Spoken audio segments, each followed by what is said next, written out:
Hello, YouTube and Voyo Automotive fans or individuals that are seriously considering looking into a Voyo Automotive product. Basically, at this point, my understanding it's a controller and relays.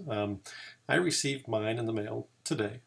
I was a Kickstarter backer, one of the first, I believe, or not first immediately, but early adopters, if you will. And so I received my controller. I'm still waiting on relays. I went ahead and purchased the whole 9 yards in terms of getting a controller, the two relays, and I should get all the premium pack services. So this is really kind of a status update for everybody. Let everybody know where the product is currently, its utility current state. And so I just wanted to run through the app with you and the features built in within the app, and also some of the things that aren't working. So some of the bugs that you might be aware of, and maybe just a quick review for those of you who are thinking about buying it as to whether or not that's something you want to do or invest in today. So standard features are supposed to be a dashboard, alerts, vehicle location, diagnostics, the ability to lock and unlock your doors, as well as for those of us that paid for the premium services, advanced diagnostics and auto key. So to go through the app, that's going to cover all of your real standard features, right? So to start with, we have this map that shows up on top, tells me where the vehicle is located, right? And then just an overview of what I've done with the vehicle, including some driving alerts and tips. So all of these functionalities are technically working. I can click on the car and it tells me where my vehicle is located, which we'll get to it, but you'll notice where I am versus where my vehicle is supposed to be. Where I am is down here a couple miles away from my car, so I'm at home, the vehicle's at work. Now, here's the kind of bug with that, is that I'm at home and my car's at home. The vehicle isn't over at the Recplex location where it says that it is. Reason for that is because when I drove home, I did not turn the Voyo app on my phone. I just drove home. And so the alerts and the driving log and all of that information in terms of logging your vehicle location, all of those bits of information are really phone dependent. And so I know in their, I want to say it was in an email, they specifically called out that certain features aren't currently working. They also called out that in the future, the device itself will log all of this information for users.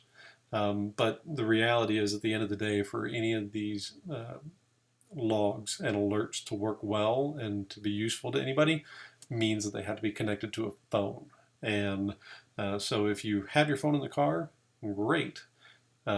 If your app is not turned on, not great.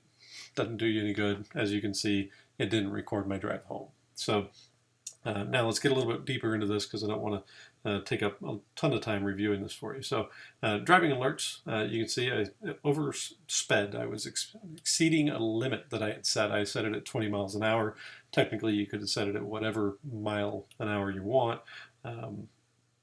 That's just so that you can, let's say if I'm trying to track kids, say, hey, my son's driving the car. I want to make sure he's not speeding. Did it work? Yeah, I got alerts. I even got a text message. Now, I did set it up originally with Google Voice, and I did not get any messages. I switched it over then to my direct cell phone number, and when that happened, I did start getting text messages letting me know. But again, keep in mind that it was telling me what I was doing in the car, which is I already know what I'm doing.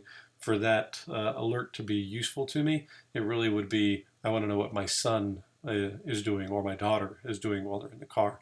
And for that to work, it would have to be connected to their cell phone. And I haven't played around with that yet, but my general assumptions would be that utility there is very low.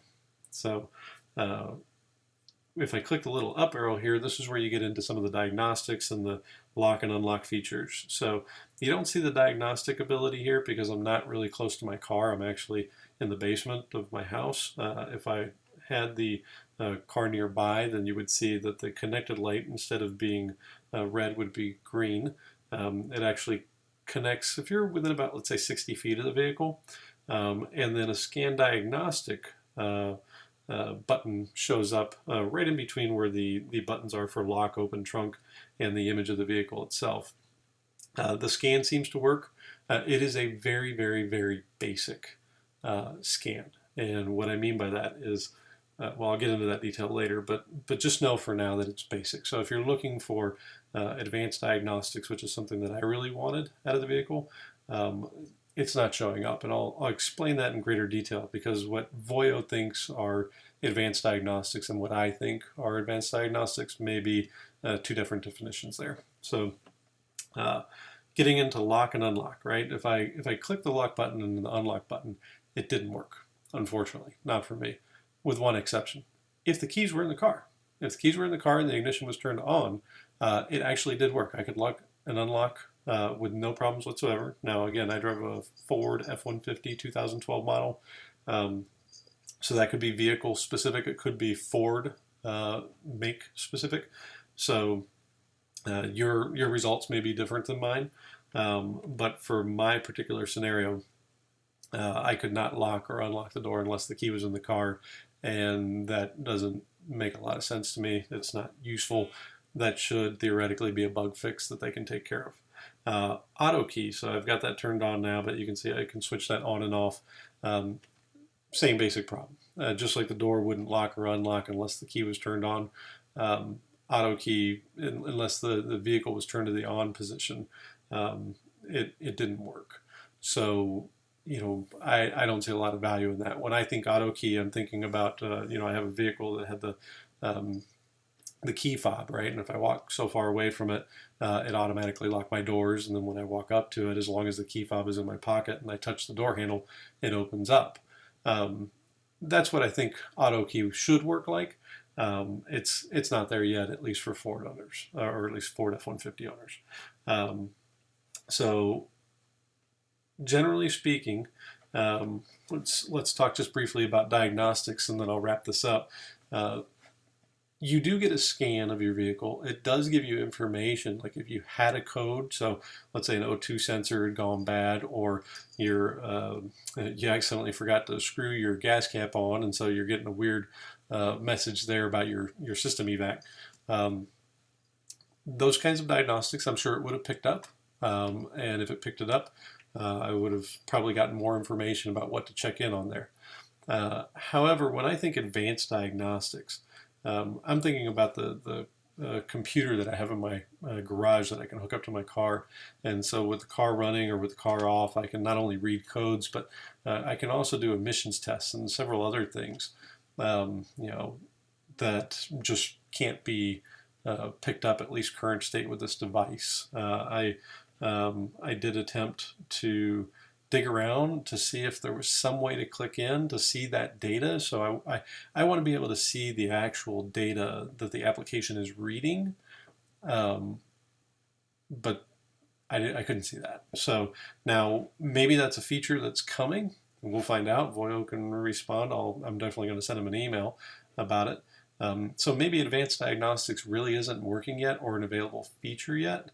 But in terms of a standard read to code reading, sure. But I could go to on eBay or to any store and get an OBD2 device that does that same thing for $30. So to me, for this to really warrant what we paid for it as a diagnostic tool, I should be able to read the data that it's seeing, and not just a screen that only shows you information if for some reason you had a code.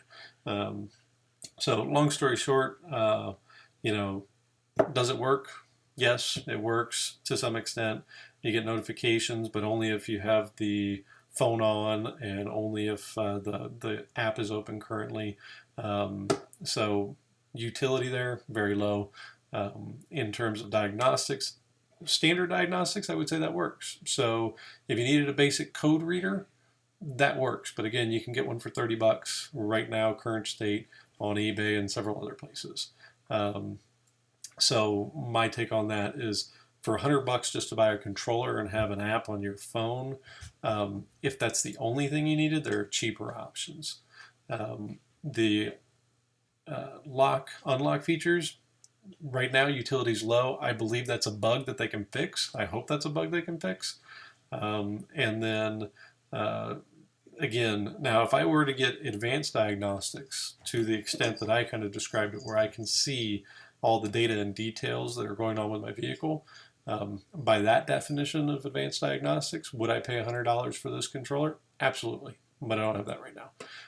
So you figure you're paying $100 for a controller, $50 for each relay, ballpark, and then other services. So current state, the way it's shipped, does it look great? Sure, looks great. Utility, really, really low. And so now that may sound like I'm absolutely upset and horrible and don't do this. Reality is, it was a Kickstarter campaign.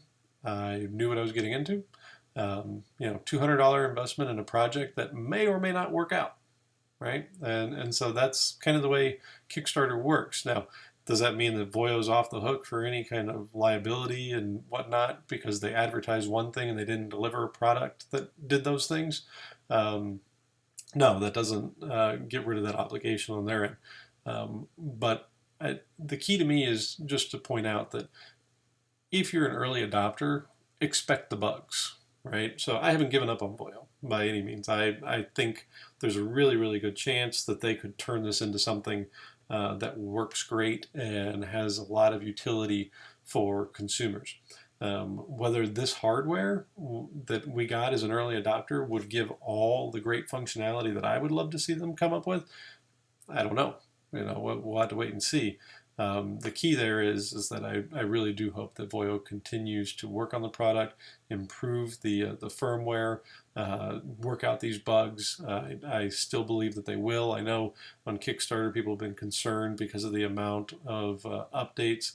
I'm either way on that. I work in an area where sometimes you have to balance how much you communicate versus what is there to communicate. If there's really nothing new to communicate, then how much are you really helping people? You might just, for every person that's upset that they didn't get an email, you get somebody who's upset saying, why are you bugging me with emails that I didn't want to get? So needless to say, I'm neutral in terms of that feel, in terms of what's required from an update perspective from Voyo. But what I will say is that if you're buying the device today, if you're going to go in and pre-order this device for yourself today, just know that it's still a work in progress. And while it looks like it could have some cool features, if you're expecting immediate results and immediate utility, it's not there beyond the basic functionalities of a standard diagnostic device. And sure, you could pay $100 for a computer that'll give you that information, but you can also pay $30 for a basic computer that gives you the same information you're getting from this particular device at the moment. So unfortunately, it hasn't proven itself to be a device as of today that really does anything better than a competitor would do. Let's see what happens over the next 3-6 months, even a year, to see whether they can take this to the next level, especially when the relays come. I have not gotten those yet. So when the relays do show up, that could seriously tilt how I feel about the device in general. But current state doesn't really do much. With those other relays, I tend to believe that I'll be happy that I spent the $200, but we got to wait and see. Feel free to like and share